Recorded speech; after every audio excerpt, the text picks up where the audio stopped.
भूमक्षस्रगवर्षं गदेषु कुलशं पदमं धनुष्कुण्डिकां दण्डं शक्तिमशिं च चर्मजलजं घण्टां सुराभाजनं शूलं पाशसुदर्शने च ददतीं हस्तैः प्रसन्नाननां सेवे सैरिव मर्दनीमिमां लक्ष्मीं सरोजस्थितां सर्वाबाधा विनिर्मुक्तो धनधान्यसुधान्विता मनुष्यो मत्प्रसादेन भविष्यति न संशया।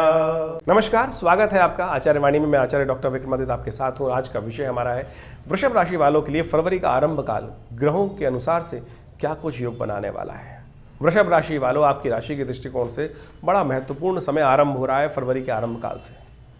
आपकी राशि के अंतर्गत इस वक्त बृहस्पति महाराज स्वयं विराजमान हैं पिछले करीब 9 महीनों से, और यहाँ पर विराजमान होते हुए वो वक्री अवस्था में चल रहे थे पिछले 4 महीनों से। अब फरवरी के आरंभ काल में वो परिवर्तन की तरफ जा रहे हैं और ये परिवर्तन बहुत विशेष होने वाला है। इस परिवर्तन के अनुसार से आपके जीवन में महत्वपूर्ण परिवर्तन के योग बनेंगे। बृहस्पति महाराज जब वक्री चल रहे होते हैं ना, तो हर चीज़ ज्ञान की बात भी उल्टी ही समझ में आती है। और अब बृहस्पति महाराज मार्गी होकर आपकी राशि के दृष्टिकोण से आगे आने वाले 3 महीनों में 4 महीनों में बहुत महत्वपूर्ण परिवर्तन सही दिशा में आपके भाग्य को, आपके समय को, आपकी मनोस्थिति को, आपके विचारों को ले जाने वाले हैं। ये बहुत सुंदर योग आपकी राशि के दृष्टिकोण से बन रहा है। तो आप समझ लें कि क्या कुछ प्रभाव आपके जीवन में आगे होने वाला है ग्रह नक्षत्रों के दृष्टिकोण से, वो भी हम आपको बताने वाले हैं इस वक्त। और ये परिवर्तन विशेष तौर पे और आपके लिए लाभवान हो, उसके लिए आपको समय की चाल को पहचानना चाहिए, चाहे आप छोटे हैं चाहे आप बड़े हैं। देखिए, ये फरवरी का आरंभ काल ग्रह नक्षत्रों के दृष्टिकोण से कई सारे ग्रहों का परिवर्तन और कई सारे उत्सवों को लेके आ रहा है। कुंभ का महाकाल तो चल ही रहा है, तो ऐसे में समझें कि 1 फरवरी से क्या कुछ होगा आपके जीवन में। तो 1 फरवरी को यदि हम समझें तो उस दिन शनिवार का अवसर है, तृतीया तिथि है, माघ मास का शुक्ल पक्ष चल रहा है और तृतीया तिथि विराजमान है। और ये तृतीया तिथि विशेष तौर पर जो योग बना रही है उदय तिथि के तौर पर, वो भी आप समझ लें आपकी राशि के दृष्टिकोण से कैसा योग बनेगा। उस दिन चंद्रमा जो हैं वो कुंभ से निकलकर मीन राशि में जाएंगे और आपकी राशि के दृष्टिकोण से ये एक अच्छा योग रहेगा, जो आपके लिए विशेष तौर पर आगे बढ़ने के अच्छे मार्ग प्रशस्त करता दिखाई दे रहा है, आगे बढ़ने के सुंदर सुअवसर आपको प्रदान करता दिखाई दे रहा है। यह आपके लिए विशेष तौर पर यदि हम एक तरीके बात कर रहे हैं तो विशेष तौर पर अच्छा योग रहेगा, सफलता की तरफ आपको अग्रसित करने के रास्ते पर डालता दिखाई दे रहा है। गौरी तृतीया इस दिन भगवती गौरी का अवस्तवन करना चाहिए और गुप्त नवरात्रि चल रही हैं, तो ऐसे में हो सके तो विशेष तौर पर भगवान शंकर का, भगवती गौरी का, श्री गणेश के विभिन्न मंत्रों के द्वारा अपनी मनोकामना सिद्धि के लिए, जीवन में सौभाग्य प्राप्त करने के निमित्त इस दिन विशेष उपाय करने के लिए शास्त्र में वर्णित किया जाता है। भगवती गौरी को श्रृंगार की समस्त सामग्रियाँ उपस्थित करने से कहा जाता है, अनेक कष्ट दूर हो जाते हैं।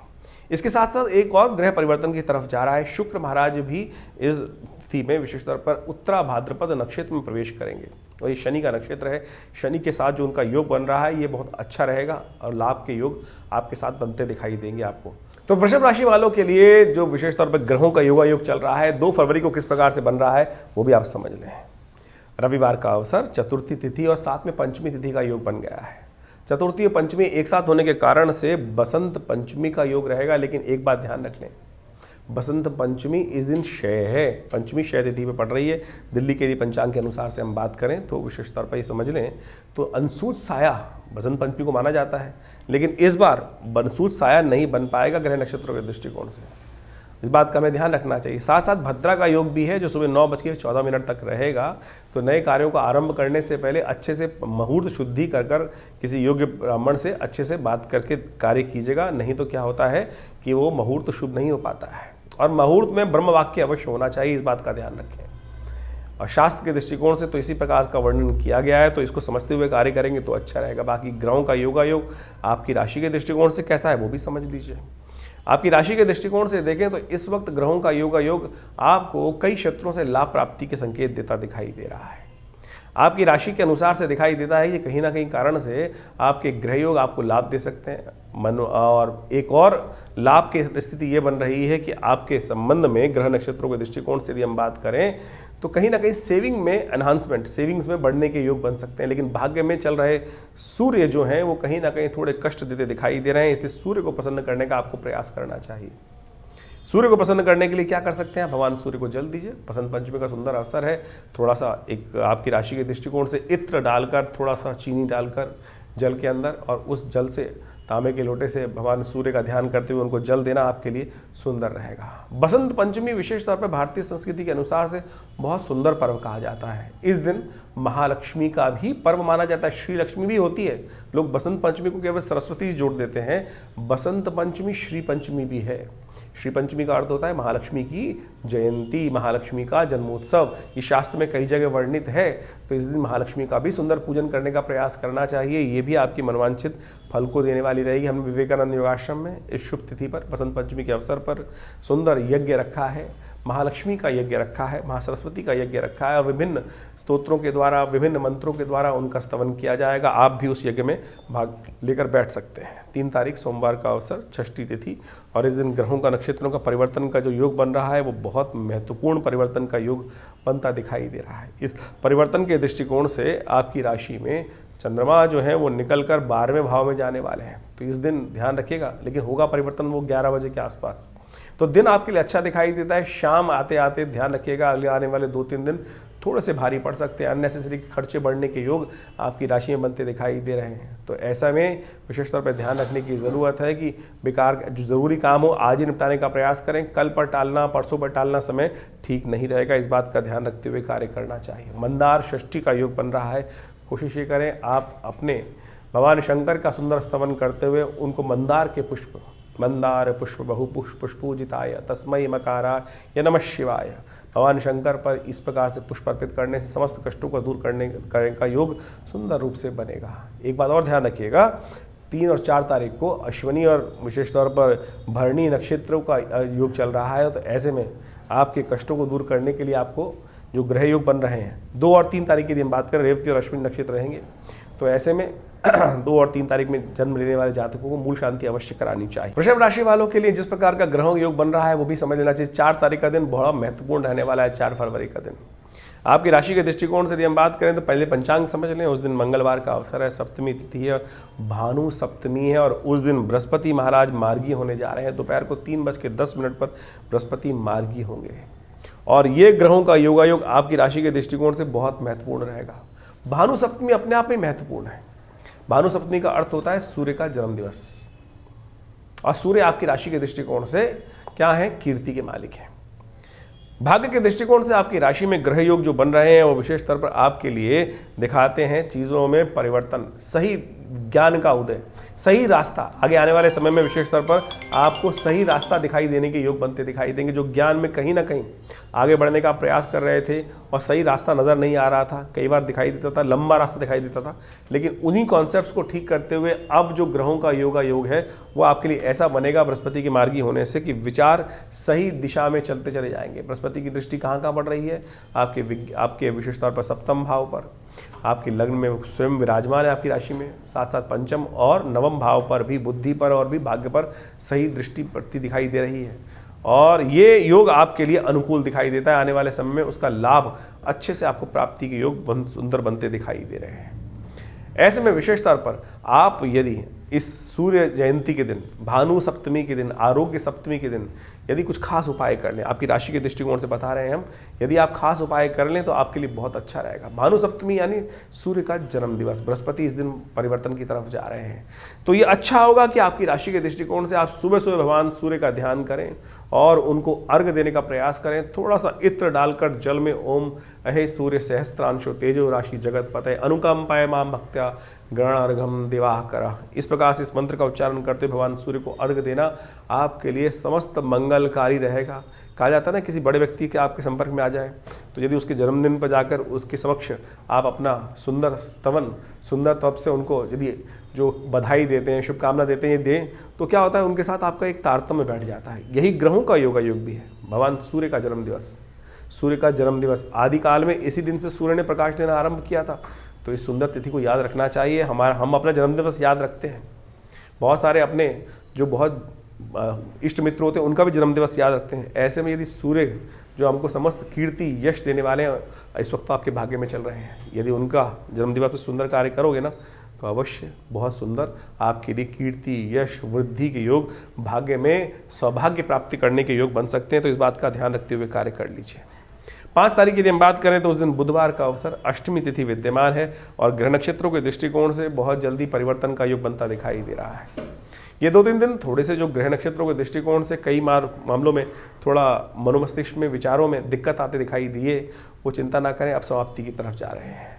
गज केसरी योग आपकी राशि में बनकर तैयार होने वाला है और अगले दिन सूर्योदय से बहुत जल्दी से परिवर्तन का योग बनेगा। लेकिन इस तिथि की यदि हम बात करें तो ध्यान रखिएगा, कोई नए कार्यों को आरंभ करने से आपको बचना चाहिए। दिन का समय थोड़ा सा भारी दिखाई देता है।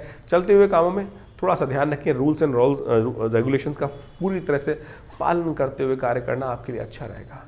वाणी के दोष ना लगे। इन दिनों ग्रह नक्षत्रों के दृष्टिकोण से सूर्य के साथ बुध का जो योग बनता दिखाई दे रहा है, वो कहीं ना कहीं थोड़ा सा आपके लिए मनोभाव को नेगेटिव करता दिखाई दे रहा है, क्योंकि बुध के बिल्कुल, सूर्य के बिल्कुल सन्निकट चल रहे हैं बुध। तो ऐसे में कोशिश करें वाणी का पूर्ण संयम रखते हुए कार्य करने का प्रयास करें।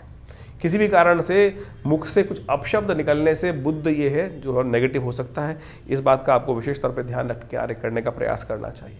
वहीं 6 तारीख बृहस्पतिवार का अवसर, नवमी तिथि विद्यमान है और इस दिन उच्च के हुए चंद्रमा बृहस्पति के साथ विराजमान होकर आपकी राशि में मार्गी बृहस्पति के साथ विराजमान हो गए हैं। और ये जो तिथि है वो नवमी तिथि है, गुप्त नवरात्रि की अंतिम तिथि है और ग्रह नक्षत्रों के दृष्टिकोण से आने वाले 2-3 दिन आपके लिए बड़े लाभकारी सिद्ध हो सकते हैं। वृषभ राशि वालों के लिए सुन रहे हैं सुंदर योग, देख लीजिए कितनी प्रकार से। देखिए इस ग्रहों की स्थिति समझें। आपकी राशि के दृष्टिकोण से सूर्य जो है वो आपके भाग्य में बैठे हैं, शनि स्वग्रही होकर आपके राशि के दृष्टिकोण से दशम भाव में विराजमान है। राहु महाराज आपकी राशि के दृष्टिकोण से जो आपके 11वें भाव में विद्यमान है और सबसे शुभ भाव में बैठे हैं। बृहस्पति चंद्रमा के साथ शुभ होकर बहुत सुंदर स्थिति बनाकर गजकेसरी योग का निर्माण करते हुए ये बता रहे हैं कि आपके लिए जो लाभ का योग बन सकता है, कहीं ना कहीं लाभ के रास्ते खुलते दिखाई दे रहे हैं। ध्यान रखिएगा बस थोड़ी सी बात, मनोमस्तिष्क में यदि नेगेटिविटी आई तो फंस जाओगे, इस बात का ध्यान रखते हुए कार्य करना है। नवरात्र का जो गुप्त नवरात्र चल रहे थे उसकी पूर्णाहुति का कार्यक्रम है। हमने विवेकानंद योगाश्रम में इस दिन गुप्त नवरात्रि का जो सहस्त्र चंडी महायज्ञ चल रहा था उसकी पूर्णाहुति रखी है। आप भी उसमें सम्मिलित हो सकते हैं। अपने नाम से उस पूर्णाहुति में यज्ञ में भाग लेने के लिए जो नंबर हैं उन पर संपर्क साध कर कार्यक्रम का व्यवस्था जान सकते हैं। 7 तारीख शुक्रवार का अवसर, दशमी तिथि और इस दिन ग्रहों का योग। देखिए वैसे तो हर योग परिवर्तन की तरफ जाता है, हमने आपको अवगत कराया है कि ये 2-3 दिन आपके लिए बहुत खास रहने वाले हैं। ये आपके लिए खास तौर पे अच्छे योग बनाते दिखाई दे रहे हैं। इस दिन एक और परिवर्तन का योग बन रहा है। बुध महाराज आगे गति बढ़ाते हुए धनिष्ठा मंगल के नक्षत्र में प्रवेश करेंगे करीब करीब शाम को 8:30 बजे। ये बुध का मंगल के नक्षत्र धनिष्ठा नक्षत्र में प्रवेश करना ये आपके लिए बहुत अच्छा योग बनाता दिखाई दे रहा है। इसकी वजह से बुध को थोड़ी ताकत अवश्य मिलती दिखाई दे रही है। बुध अस्त चल रहे हैं इस वक्त, लेकिन थोड़ी ताकत अवश्य गेन करते दिखाई दे रहे हैं। थोड़े विचारों में पॉजिटिविटी आने का योग बन सकता है। थोड़ी सी चीज़ों को जो थोड़ा सा आपको लग रहा था कि मैनेज नहीं हो रही है, उनको चीज़ों को अरेंज करने का रास्ता आपको प्राप्त हो सकता है। हरी चीज़ों का दान करना, शुक्रवार का अवसर है, हो सके तो हरा चारा इत्यादि गौशाला में भिजवा दीजिए, वो आपके लिए अच्छा योग बन सकता है। कई बार हम गौशाला के संबंध में जो उपाय बताते हैं, बहुत सारे लोगों के मन में भ्रांति होती है, हम विदेश में रहते हैं गौशाला नहीं। अरे बहुत सारी गौशालाएं पूरे विश्व में काम करती हैं, बहुत सारे ऑर्गेनाइजेशंस उसमें काम करते हैं, अपना सहयोग वहाँ भेज सकते हैं।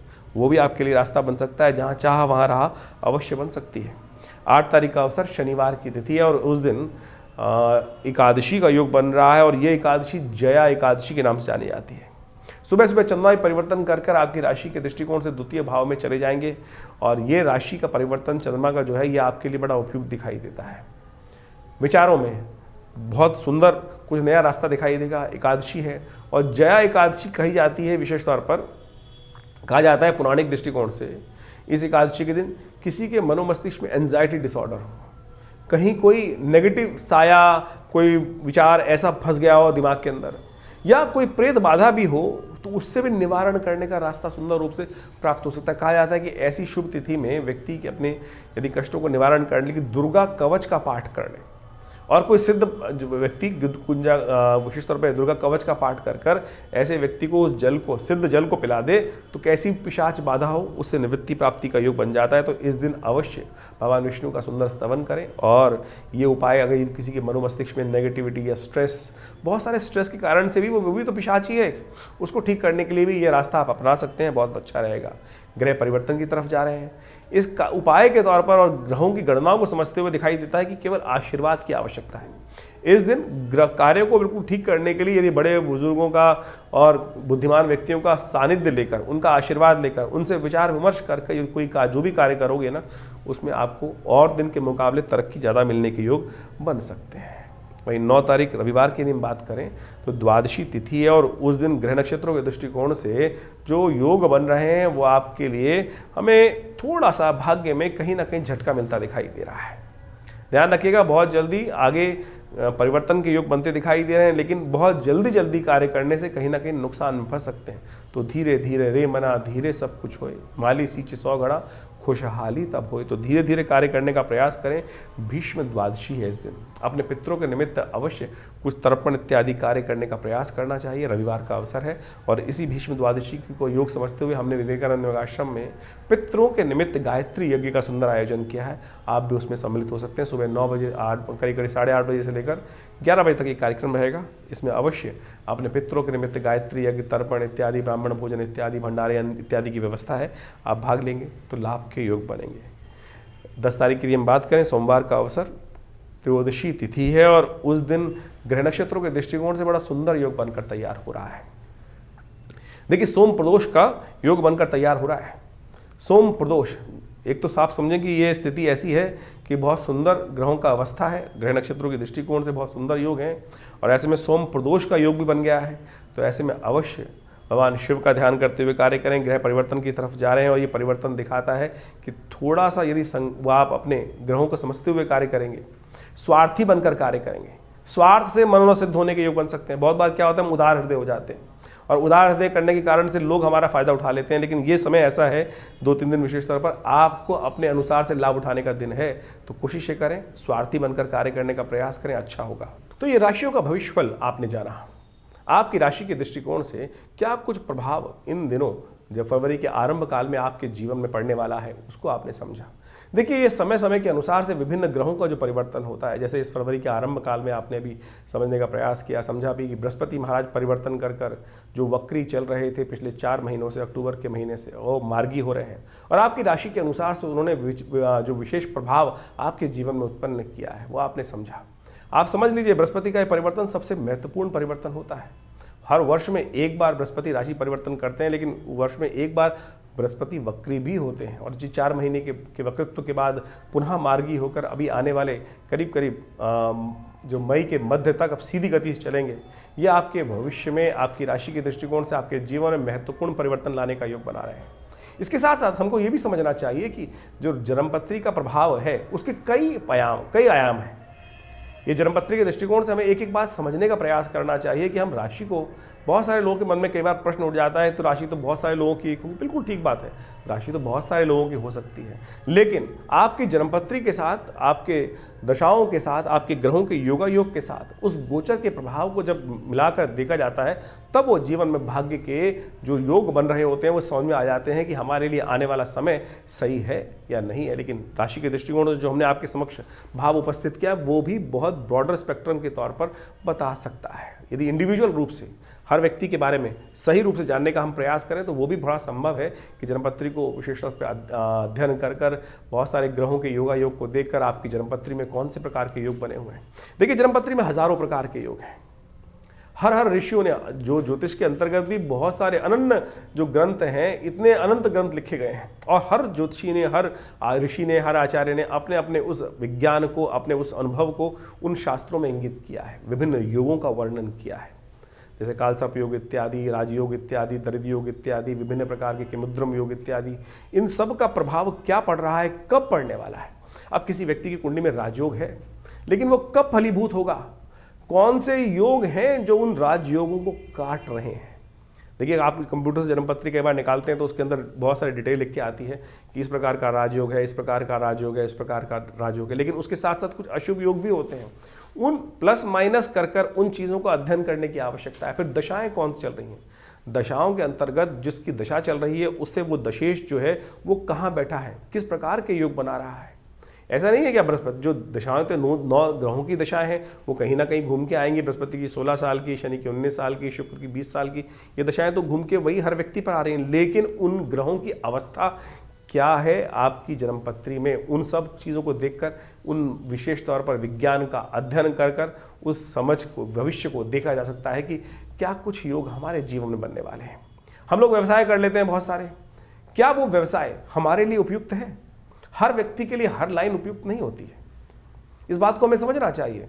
क्या होता था, जाना था हमको किसी और दिशा में जो सफलता मिलनी थी, लेकिन हम जा रहे हैं उल्टी दिशा में, और फिर जीवन पर्यंत घूम घाम के अंत में भटकते हुए आते हैं सही दिशा में, और जीवन निकल जाता है बहुत लंबा, और फिर पता चलता है अरे पहले से ही इस दिशा में इस कार्य को कर लेते तो बहुत सुंदर हो जाता। ये विषय जन्मपत्री का है। बाल्यकाल में ही जब हम जन्मपत्री देखते हैं ज्योतिषीगण, तो बच्चे को बताते हैं, माता पिता को बताते हैं कि इसको इस दिशा में डालना। गौतम बुद्ध की कथा आपने सुनी होगी। गौतम बुद्ध के संबंध में जब ज्योतिषीगणों ने उनकी जन्मपत्री को देखा तो बताया उनके पिता को कि ये बच्चा सन्यासी बन सकता है। पिता ने लाख प्रयास किया कि बच्चे को उस तरफ ना डाला जाए, बांध के रख दिया गया बिल्कुल।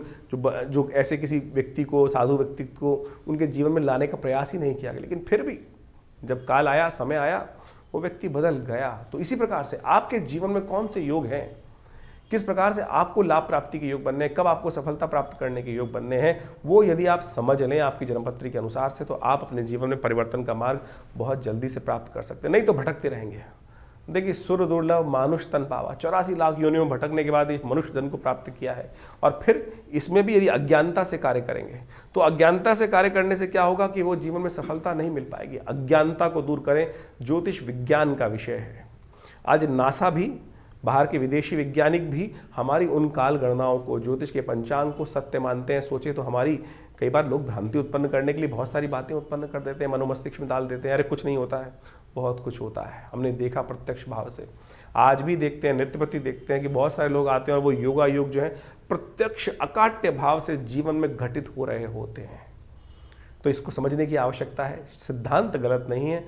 जो सिद्धांत पे काम करने वाले लोग हैं, तथाकथित हैं, अज्ञानी हो सकते हैं, वो मेरे ज्ञान में फ़र्क हो सकता है, लेकिन विज्ञान बिल्कुल ठीक ठाक है, बढ़िया है। तो इस बात को सिद्धांतिक तौर पर समझते हुए हमें कार्य करने की आवश्यकता है। तो आप जन्मपत्री के संबंध में पूरी डिटेल, इस सब संबंध में आश्रम में जो कार्य होते हैं उनमें आप अच्छे से जुड़कर जान सकते हैं। अभी तो इन दिनों नवरात्रि, गुप्त नवरात्रि के यज्ञ चल रहे हैं जो 6 तारीख तक चलेंगे। आप उनमें भी, उन नवरात्रों में भी भाग लेकर अपने जो ग्रह गणनाओं के अनुसार से उपाय करने का प्रयास करते हैं। देखिए, एक बात समझें, हम ग्रहों के उपाय करने की तरफ जाते हैं, उपाय बड़े टोटकों में फंस जाते हैं। उपाय तो परमात्मा का स्मरण ही है। हम रविवार को आश्रम पे बहुत बड़ा विशाल यज्ञ करते हैं, समय समय पर सुंदरकांड, अनेक प्रकार के भजन कथाओं का आयोजन होता ही रहता है। निवारण वही है। हम छोटे छोटे टोटकों में या कुछ नगों में फंस जाते हैं और उनको निवारण करने की तरफ जाते हैं। भारतीय संस्कृति में सबसे श्रेष्ठ कार्य कहा गया यज्ञो वही श्रेष्ठतम कर्म। और हमारे आश्रम पे नित्यपति करीब पिछले 60 सालों से नित्यपति 8 घंटे यज्ञ चलता ही है। और हर रविवार को उस आश्रम में होने वाले उन यज्ञों में आप स्वयं भाग ले सकते हैं, और हमारी तरफ से कोई शुल्क नहीं लगता उन यज्ञ इत्यादि में भाग लेने के लिए। नवरात्र का यज्ञ रहेगा, उसमें भी आप स्वयं आके बैठें। और अभी शिवरात्रि का कार्यक्रम बहुत बड़ा आने वाला है, और उन सब में भी विभिन्न प्रकार के कार्यक्रम समय समय पर रहेंगे। तो आश्रम के साथ जुड़कर आप बहुत सारे अपने प्रश्नों का निवारण भी कर सकते हैं। हाँ, आपको कोई प्रश्न करना है और आपको लग रहा है फ़ोन नहीं मिल रहा है, तो चिंता ना करें, इन नंबर्स पर आप व्हाट्सअप भेज सकते हैं, अपने प्रश्न को लिख के भेज सकते हैं। बहुत सारे लोग भेज रहे हैं और उनको समय के अनुसार से अवश्य जवाब भी देने का प्रयास करते हैं। तो आप भी इन नंबर्स को नोट कर लीजिए, अपने प्रश्नों को इन व्हाट्सअप के माध्यम से भी भेज सकते हैं हमारे पास। हम अवश्य प्रयास करेंगे जल्दी से जल्दी आपके प्रश्नों का समाधान आप तक पहुँचाएँ।